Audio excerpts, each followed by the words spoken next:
Je voulais aujourd'hui partager avec vous une prédication autour d'une question qui m'occupe ou m'a occupé la tête. Je ne sais pas s'il faut dire ces derniers mois, ces derniers temps. La question c'est, devons-nous avoir bonne réputation?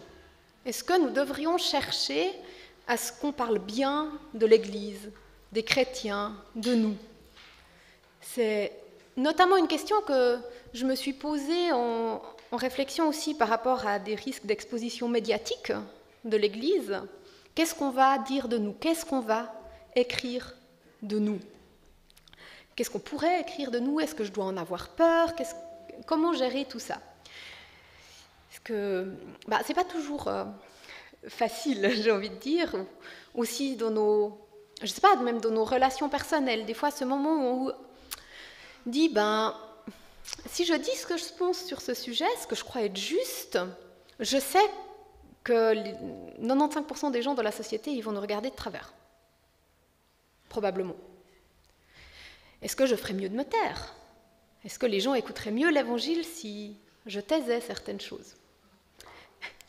Ou peut-être ces moments où, au travail, on aurait eu l'occasion de profiter un peu, de manière pas tout à fait honnête, mais personne ne l'aurait su. Vous avez pris la décision de ne pas le faire. Et le collègue dit, mais t'es bête.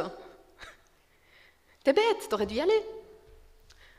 Ou ce moment sur la cour de récré, peut-être, où tu sais très bien que si tu te joins aux moqueries de tes camarades, ils te regarderont bien, mais au fond de toi, tu sais que c'est pas la bonne chose à faire. Mais tu sais que si tu ne te moques pas avec eux, tu t'exposes aux moqueries. Et il y a tous ces moments où on se dit, qu'est-ce qu'on va dire de nous? Comment est-ce qu'on va nous regarder? Est-ce que nous devons avoir bonne réputation? Et en y réfléchissant, j'ai pensé à deux textes. Comme ça, je me dis, oui, quelque part, je crois que Jésus dit quelque chose comme « Heureux êtes-vous quand on vous insulte ». Puis je crois que quelque part, il dit aussi quelque chose de l'ordre que vos bonnes œuvres brillent et les gens loueront Dieu. Alors, en cherchant un peu où c'était, j'ai eu une surprise. Je me dis, c'est deux textes que je connais, mais je n'avais pas réalisé qu'ils étaient l'un à côté de l'autre. Je me suis dit, c'est intéressant, ça traduit cette tension qu'on ressent, je crois. Et j'aimerais vous inviter à les lire dans l'Évangile selon Matthieu, au chapitre 5, les versets 11 à 16. Vous les avez aussi sur le memento, et vous allez voir, on en a déjà lu une partie, mais c'est pas grave. Donc, je vous invite à lire Matthieu au chapitre 5, versets 11 à 16. C'est Jésus qui parle et il dit « Heureux êtes-vous quand on vous insulte, quand on vous persécute et quand on dit faussement toutes sortes de mal contre vous à cause de moi. Réjouissez-vous, criez votre joie, car une grande récompense vous attend dans les cieux. C'est ainsi, en effet, qu'on a persécuté les prophètes qui vous ont précédés. C'est vous qui êtes le sel du monde, mais si le sel perd son goût, comment le rendra-t-on à nouveau salé? Il n'est plus bon à rien, on le jette dehors et les gens le piétinent. C'est vous qui êtes la lumière du monde. Une ville construite sur une montagne ne peut pas être cachée. On n'allume pas une lampe pour la mettre sous un seau. Au contraire, on la place sur un porte-lampe d'où elle brille pour tous ceux qui sont dans la maison. C'est ainsi que votre lumière doit briller aux yeux de tous, afin que chacun voie le bien que vous faites et qu'il loue votre Père qui est dans les cieux. Donc voilà, on voit Jésus qui, en l'espace de quelques versets, passe de « Heureux êtes-vous quand on vous insulte » à « Ils verront vos bonnes œuvres et ils loueront Dieu ». Il me dit « Mais comment c'est possible Qu'est-ce qui se passe ?» Et je vous propose qu'on explore un peu les deux affirmations et on verra qu'elles ne se contredisent pas en fait. Donc Jésus commence par dire « Mais heureux êtes-vous quand on vous insulte, quand on vous persécute et quand on dit faussement toutes sortes de mal contre vous à cause de moi. » Et là, la première clé que j'aimerais souligner, c'est bien « à cause de moi ». Donc c'est des insultes, des persécutions, des fausses accusations qui nous arrivent à cause de Jésus, parce qu'on est fidèle à lui, parce qu'on annonce sa parole, parce qu'on cherche à vivre fidèlement. Et je crois que c'est très important de le souligner, parce que malheureusement, des fois, l'Église a mauvaise réputation pour des bonnes raisons. Pour des mauvaises raisons. Les gens ont raison de dire du mal de l'Église parce que l'Église n'a pas vécu fidèlement selon Jésus. C'est compliqué, je me mélange. Vous avez compris.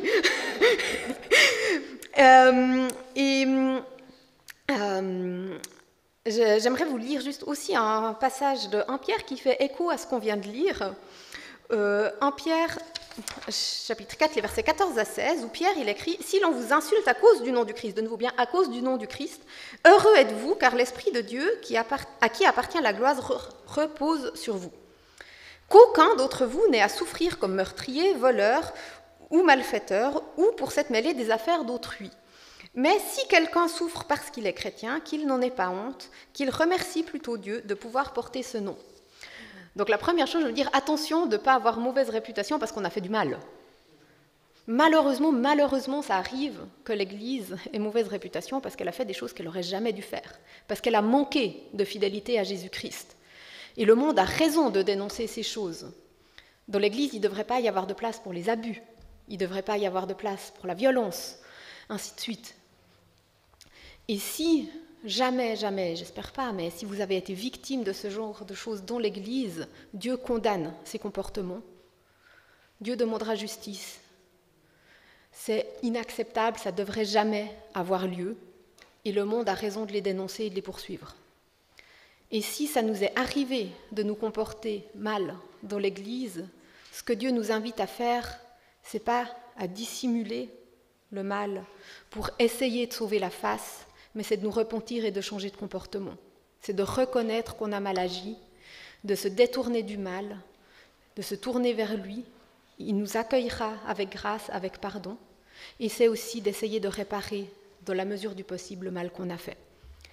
Et voilà, je ferme cette parenthèse. Donc veillons à ne pas avoir mauvaise réputation parce qu'on a fait du mal. Mais ce que Jésus dit là, c'est qu'on peut avoir mauvaise réputation, on peut être exposé aux insultes, à la persécution, à des fausses accusations, parce qu'on appartient à Jésus-Christ, parce qu'on cherche à vivre fidèlement pour lui. Et on peut se demander, mais pourquoi l'Évangile, c'est une tellement belle et bonne nouvelle? Le comportement auquel Dieu nous invite, il est bon, il est juste, il est beau. Pourquoi les gens diraient du mal ? Et Jésus continue en disant, vous voyez, c'est comme ça qu'ils ont traité les prophètes qui étaient avant vous. Et je me suis demandé, mais pourquoi effectivement les prophètes ont été traités comme ça parfois?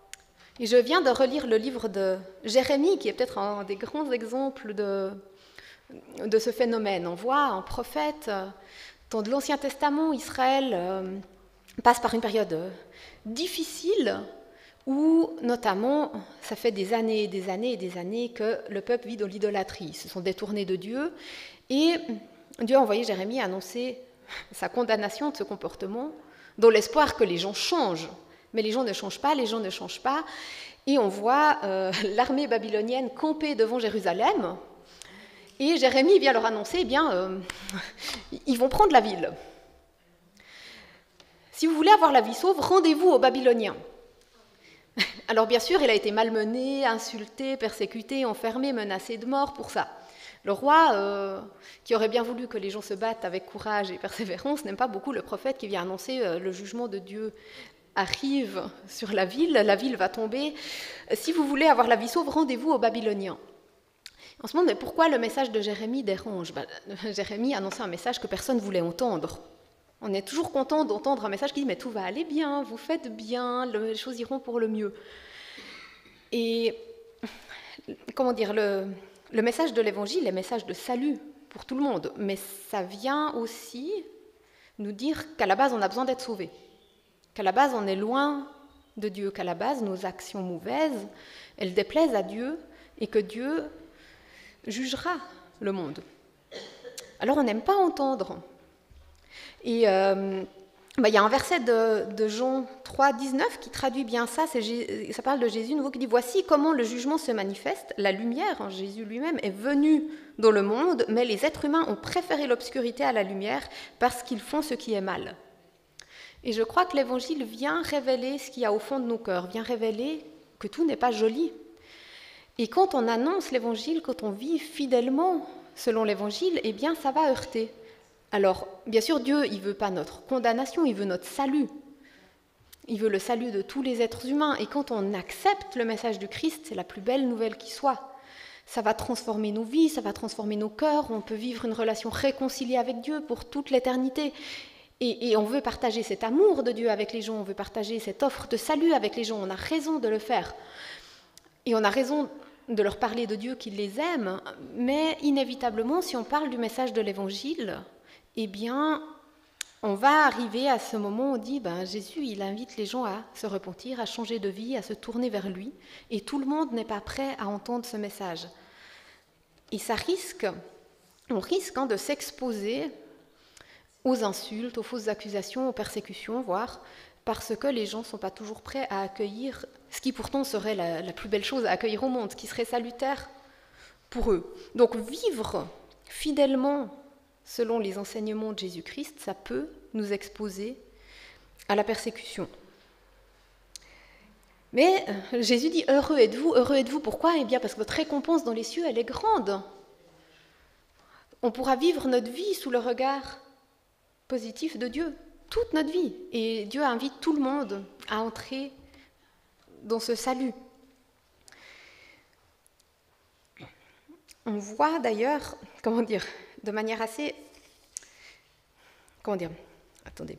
Voilà, on voit encore un texte d'un Pierre que vous avez aussi sur le memento, que j'aimerais aussi vous lire, qui nous invite à vivre, je vais le lire et puis je vous dis après. Il dit « Mais reconnaissez et honorez dans vos cœurs Christ comme le Seigneur. Tenez-vous toujours prêts à vous défendre face à tous ceux qui vous demandent de rendre compte de l'espérance qui est en vous, mais faites-le avec douceur et respect. Ayez une conscience pure afin que ceux qui insultent votre bonne conduite de chrétien aient à rougir de leur calomnie, car il vaut mieux souffrir en faisant le bien, si telle est la volonté de Dieu, plutôt qu'en faisant le mal. » Donc il dit « Reconnaissez dans vos cœurs Christ comme le Seigneur, c'est-à-dire reconnaissez que c'est lui l'autorité ultime sur nos vies, que c'est lui qui peut nous dire comment vivre, même si le monde n'acceptera pas cette manière de faire, même si le monde s'en moquera, même si le monde nous insultera. Et rendons compte de l'espérance qui est en nous, rendons compte de ce merveilleux message de l'Évangile avec douceur et respect. Dieu nous invite pas à prendre l'Évangile comme un marteau avec lequel on tape sur la tête des gens et où peut-être on suscite l'opposition, non pas par le message, mais par notre manière de l'annoncer. Donc il nous invite à la douceur, au respect, à l'amour. Mais on peut avoir fait tout bien, tout juste, et que les gens nous calomnient quand même. Ils insultent notre bonne conduite de chrétien. Et en même temps, ils devront en rougir parce qu'ils reconnaissent quelque chose du bien qu'on fait. C'est intéressant de voir d'ailleurs que justement il peut y avoir les deux en même temps. Les gens voient le bien et rejettent le message. Les gens sont attirés et repoussés. Un de ces exemples, c'est un empereur romain du IVe siècle qui s'appelait Julien l'Apostat. C'est comme ça, il voulait réintroduire le paganisme dans l'Empire romain. Il en avait marre de ces chrétiens, il voulait s'en débarrasser, puis il était très embêté parce qu'ils se comportaient trop bien. Et il écrit dans une lettre, il dit « Nous, païens, avons oublié ce que la religion chrétienne a principalement revendiqué, à savoir la philanthropie envers l'étranger, l'inlassable sollicitude d'une sépulture pour les morts et le sérieux de la vie morale. C'est une honte pour nous les païens que parmi les juifs personne ne mendie et que ces Galiléens impies, c'est comme ça qu'il appelle les chrétiens, nourrissent non seulement leurs pauvres mais aussi les nôtres. » Donc il est fort embêté par ces chrétiens dont il aimerait se débarrasser, mais qui sont connus pour tous pour le bien qu'ils font. Voilà, ils nourrissent pas seulement les pauvres de l'Église, mais en plus tous les autres. Et ça l'embête beaucoup, cet empereur romain. Et j'ai envie de dire, voilà, osons cette vie, osons cette vie qui dérange. Et on voit là que la fidélité à Jésus-Christ, il ne s'est pas converti, Julien, mais il voit ses bonnes œuvres et il est embêté. Et c'est là que ça fait le lien aussi avec la deuxième partie, où Jésus dit « C'est ainsi que votre lumière doit briller aux yeux de tous, afin que chacun voie le bien que vous faites et qu'il loue votre Père qui est dans les cieux. » Donc, cette fidélité qui causait d'un côté l'opposition cause aussi la louange à Dieu, même, parce que il est forcé contre lui-même de reconnaître le bien qui est fait. Et là, d'ailleurs, déjà une chose, notons de nouveau que ce n'est pas tant de notre réputation qu'il s'agit, c'est bien Dieu qui est loué. C'est à Dieu que revient toute louange et toute adoration. Nous, finalement, ce n'est pas si important ce que les gens pensent, je crois. Mais Jésus appelle dans ce passage à vivre notre vie de chrétien avec fidélité, à la vivre de manière visible. Je crois que c'est très parlant qu'il enchaîne juste après « Heureux êtes-vous quand on vous insulte » par « Vous êtes le sel du monde, vous êtes la lumière de la terre ». Une lampe qu'on allume, on ne la met pas sous un seau, on l'accroche dans la maison et elle éclaire tout le monde. Une ville sur une colline ne peut pas être cachée parce que la tentation quand on est exposé à l'insulte, à la persécution, aux fausses accusations, c'est de se cacher. On dit, alors, peut-être on va briller dans un petit coin, mais pas trop. Et Jésus dit, non, c'est pas ça. Briller dans le monde, il faut que les gens voient. Il faut qu'ils vous voient vivre. Et ils loueront votre Père qui est dans les cieux. Parce que l'Évangile, c'est une bonne nouvelle, c'est pour le salut de tous les êtres humains. Et beaucoup aussi l'accepteront. Donc n'ayons pas peur de ce qu'on pourrait dire, mais osons cette vie courageuse, osons cette vie visible, cette vie fidèle qui parlera. Et même ceux qui ne sont pas croyants et qui ne le deviendront pas, comme Julien par exemple, l'empereur romain, seront à des moments forcés de reconnaître le bien qui est fait et rendront gloire à Dieu pour cela. Toujours Pierre, dans son épître, écrivait d'ailleurs « Ayez une bonne conduite parmi les païens, ainsi, même s'ils vous calomnient en vous traitant de malfaiteurs, ils seront obligés de reconnaître le bien que vous faites et de remercier Dieu le jour où il viendra. » C'est un défi, c'est pas facile et je suis bien consciente que, et aujourd'hui peut-être en particulier, que je vis dans un petit coin relativement tranquille. Je risque peut-être que les journaux ne disent pas que du bien de notre Église, que mes voisins me regardent un peu de travers. Personne m'a arraché ma Bible et m'a donné des coups de poing. On peut se réunir dans une belle église, pas dans un cimetière. Mais osons briller, d'autant plus en fait. Ne nous laissons pas intimider.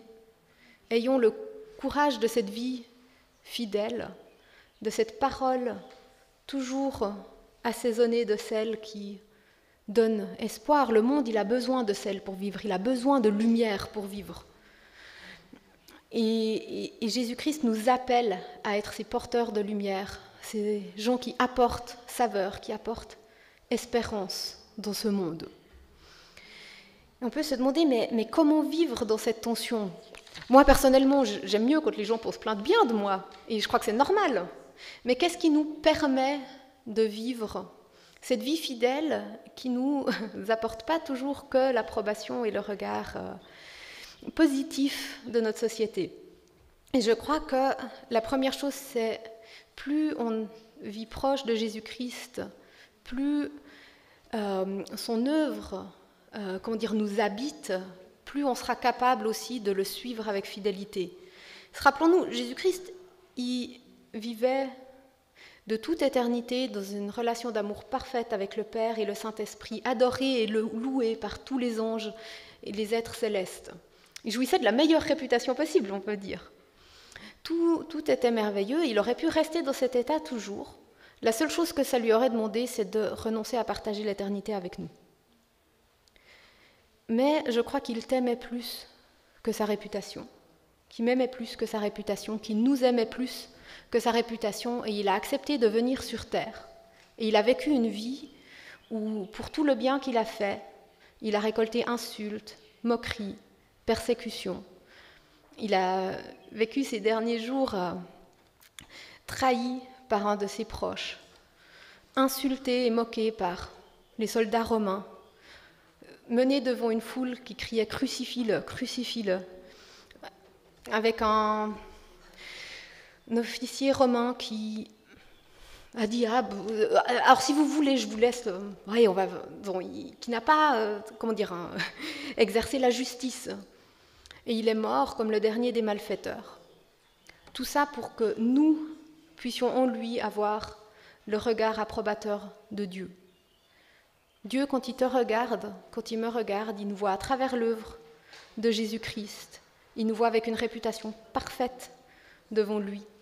Unis à Jésus, on peut entendre ces paroles qu'il prononce pour Jésus, au moment de son baptême, en disant « Tu es mon fils, tu es ma fille bien-aimée, qui a toute mon approbation ». Et ce regard, il nous l'offre pour l'éternité. Et il veut l'offrir à chaque être humain pour l'éternité. Quand on partage l'Évangile, on partage un message d'espérance, un message d'amour, un message qui peut transformer une vie pour toujours. Et j'ai envie de dire que c'est la première chose, en fait, de nous approprier toujours plus ce regard de Dieu sur nos vies. Parce que la réputation, finalement, c'est aussi une question de quel regard est important pour moi. Et plus la personne est proche de nous, plus son regard, en général, est important. Le regard de Jean-René sur moi est beaucoup plus important que le regard de l'illustre inconnu que je croise dans la rue. Ma foi, s'il me regarde de travers parce que mes enfants font de la trottinette un peu vite, tant pis. Vous voyez, pas que ce soit grave ça, mais comment dire, on jauge l'impact d'un regard de quelqu'un selon la relation et la proximité qu'on a avec cette personne. Et dans ce sens-là, ce qui va nous permettre de vivre fidèlement à Jésus-Christ, c'est aussi que son regard sur nos vies, sur nous, soit le plus important. Et ça, je crois que, je vais rien vous apprendre de très nouveau, je pense, mais plus on cultive notre relation avec lui, plus ce regard va être important. Plus on passe du temps dans la prière, à l'écouter, à vouloir le rencontrer, à lui déposer nos soucis, à lui dire nos chagrins et à accueillir son regard sur nous, et bien plus ce regard il va prendre de l'importance. Plus on passe du temps dans sa parole, à apprendre qui il est, à l'entendre et le lire encore nous dire quelle importance on a à ses yeux, et bien plus ça va devenir important. Et du coup, je crois que pour vivre une vie de fidélité, eh bien, il faut nourrir jour après jour cette relation. Et la deuxième chose, c'est que, en tant qu'être humain, on est des êtres sociaux. On a été créés pour être en relation les uns avec les autres. On ne peut pas vivre tout seul, en fait. Isoler quelqu'un, il va dépérir. Privez-le de toute relation et cette personne va s'effondrer petit à petit. Et dans ce sens-là, je crois qu'on a absolument besoin les uns des autres. C'est pas pour rien que Jésus il a constitué une communauté de disciples, une église. On a besoin de ce vécu communautaire et je crois que l'église devrait être le lieu par excellence où, dans le regard que l'autre pose sur nous, on peut voir le regard de Jésus. On peut voir le regard du Christ, ce regard qui nous dit qu'il nous aime, ce regard qui nous dit toute la valeur qu'on a. Ce regard, on peut se le donner les uns aux autres. Je crois que c'est au cœur de ce que Jésus dit quand il dit « aimez-vous les uns les autres ». Quand il dit « c'est à l'amour que vous avez les uns pour les autres que le monde verra que vous êtes mes disciples ». Ce sera un témoignage puissant. Ce sera aussi un lieu où on peut être libéré des fois de l'emprise qu'un regard du monde peut avoir sur nous. Parce que le regard de Dieu va venir comme nous, je ne sais pas, nous couvrir d'un manteau. Ça ne veut pas dire que ce qu'on dit ne nous touche pas, bien sûr. Ça nous touche toujours quand on nous insulte.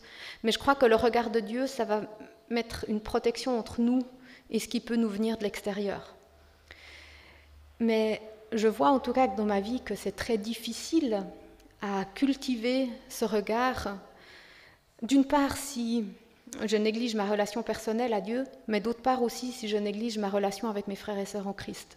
Parce que j'ai besoin de vous, on a besoin les uns des autres, et l'Église devrait être ce lieu où chacun se sent aimé, se sent valorisé, où on s'élève les uns les autres finalement. Donc aujourd'hui, est-ce que nous devons avoir bonne réputation ? Je crois que ce n'est pas la bonne question. Je crois que ce que Jésus veut nous dire, c'est aujourd'hui, vivons fidèlement. Suivons fidèlement Jésus-Christ dans ce qu'on enseigne, dans ce qu'on dit, dans nos attitudes, dans nos actes. Et ça brillera tellement fort que même ceux qui nous insultent seront obligés de voir le bien que nous faisons et un jour ils rendront gloire à Dieu. Mais c'est quelque chose qu'on ne peut pas vivre tout seul, c'est quelque chose qu'on a besoin de vivre ensemble, où on a besoin de pouvoir recevoir ce regard du Christ, d'une part dans la prière et la lecture de la parole, mais d'autre part aussi dans notre vie communautaire. Nous pouvons le recevoir les uns des autres et le donner aussi les uns aux autres. Et c'est ce que j'aimerais nous encourager à vivre et à vivre toujours davantage, aujourd'hui et dans toute la suite de notre vie d'Église. Amen. Amen.